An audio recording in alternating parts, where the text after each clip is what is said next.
Bingo, come! Yay, good boy! Come, Bingo. Sit. Nice. And I want him to sit when he comes, because this way you could attach the collar, the leash to him, do whatever, so he's not jumping on you or doing things. Come. When he comes, I want him to sit in front. And reason being, instead of jumping on you and getting you dirty, and instead of wiggling, you can secure his collar, attach the leash, and do everything else that you want to do. So this is just a lot more convenient. Now we're going to talk about the down stays, which also works for the sit stays. It's the same principle, and even the placement. So Bingo, down. Good. Stay. So I said down, I said stay, I walk away from the dog. Good. I'm going to secure him. Down, stay, remind him.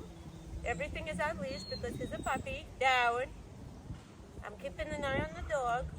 And the important thing with this thing, I call it the 3Ds.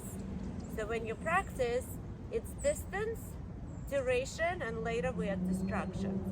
So first, so the 3Ds, like right now I'm gonna add duration because we're talking, therefore I'm not adding any distance, right? Good down. I'm keeping an eye on the dog as I'm talking, always not letting him make a mistake. If he does make a mistake, about 10% of the time, it's actually a good thing because you get a chance to correct him and put it back, and that's how learning happens. Good, down. Just like now, down. So you're gonna work on duration. Then the next session, which could be the next day or same day, but in a different practice lesson, you're gonna work on distance. No! Down. Down.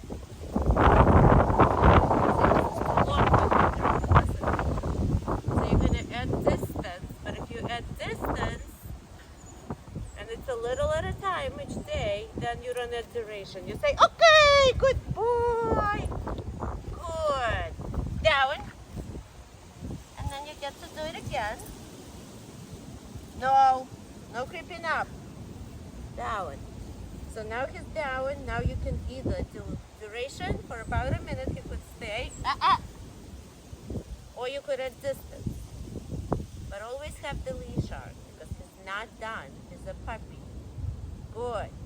And then later we'll add distraction. Good. We added some distractions. We're outside. There's a lot going on, but we're not going to go on a busy street as of yet. So for now, just practice at home. He's a puppy. And if you can build his... No. That one. So for now, just practice at home. He's a puppy. And if you could build his duration to about 1 to 2 minutes, and then be able to walk away, walk around them, you did a good job. Practice at home or outside, but not like on a busy city street yet, because it's too much for him. And like right now is a lot. So I'm just getting closer, but I'm adding all this duration while I'm talking. So practice at home, practice in a quiet place outside if you can find one. Don't do it down in the city yet. Just work on duration. And work on distance a little bit once you get the duration. Good, Bingo, down. See, I'm going to secure with the treat again. Down. And then when you come back, we're going to work on more serious stuff. He'll be old enough. Like right now, he's just, I wish, he was just a month or two older. Good, down. Okay, good boy. Sit. Good. Stay. So here we're working on leash on a sit stay, and he's been a very good boy.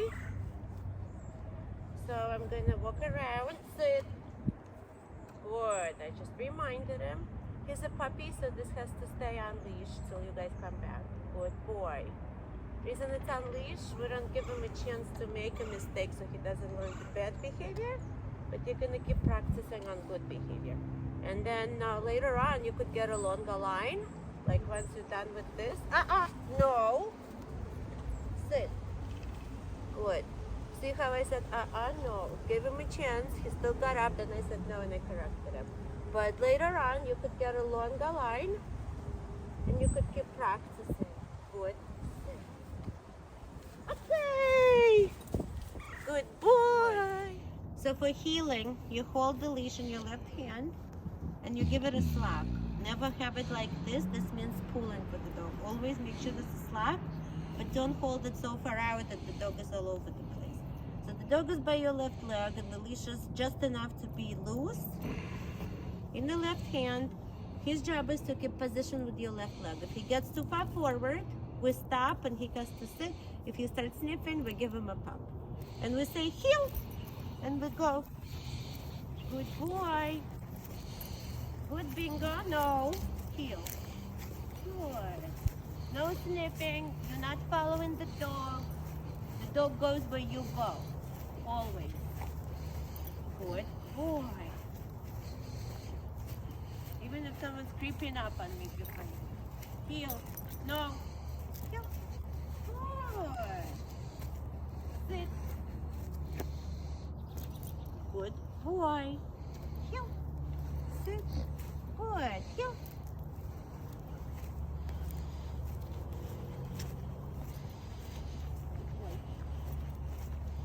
As you see, it's simple. You just walk.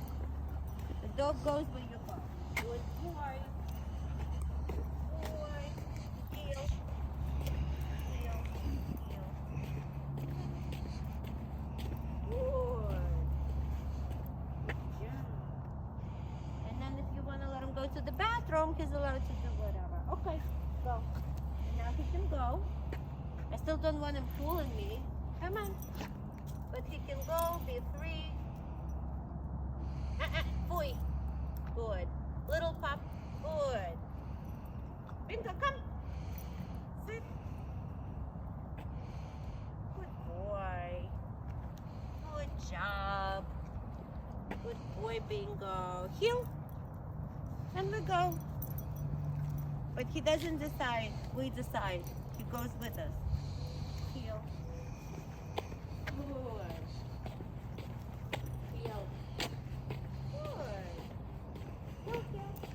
When he does right, you tell him, good, good boy. If he doesn't, you pop and you say, good job. Good boy. Good.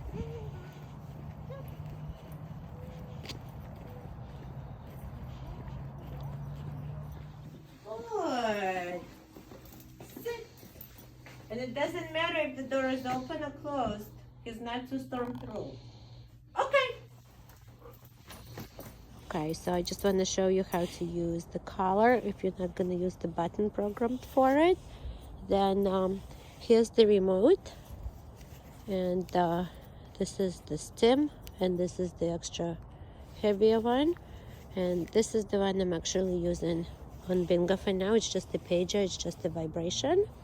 So what I'm gonna do is say the command and hit it. So watch this. Bingo, come! And good boy! And as soon as he turns my way, I stop. Good job, come! Come! Good, sit! That's a good buddy, good boy. Okay. And he's been pretty good already, but sometimes, like I catch him when he's distracted, and if he doesn't come right away, your job will be going, come, come. And they could say no if he's not looking, and then say come, and hit it till he starts facing you. As soon as he starts facing you, you could back up. So then instead of walking to, he'll run. And of course you stop all pressure from the collar. So here we go again. Bingo, come! Good, come! Come, Baba! Good boy, sit! Awesome! Okay. Place, good boy, Bingo. So the place command has lots of uses. And like the first one, it's like a timeout. He's a puppy, so don't get him excited. But your goal eventually to get him where you'll be able to make him go on his place. And he could time out there if he gets too excited playing with Pomsky. Good place. And the other good use for it, like you could just make him relax. You watch TV, he's next to you, but he's not all over you on the couch and he's not going crazy. And the third thing is, I don't know if he begs at a dinner table or not, but if he does, this is a good way to implement it. Good. You could just Good place. Good choice. Good boy. So what you could do is just set it up like away from the dinner table, but close enough where you could still treat him. And eventually, like, you're going to take this behavior, instead of him begging, he's going to think this is his way to beg. He's going to go to his bed, lay down there, and wait for treats, which is nice. Good. So that's the place command. And what you're going to do is just practice again. It's the same as the sit and the down. Dogs like it.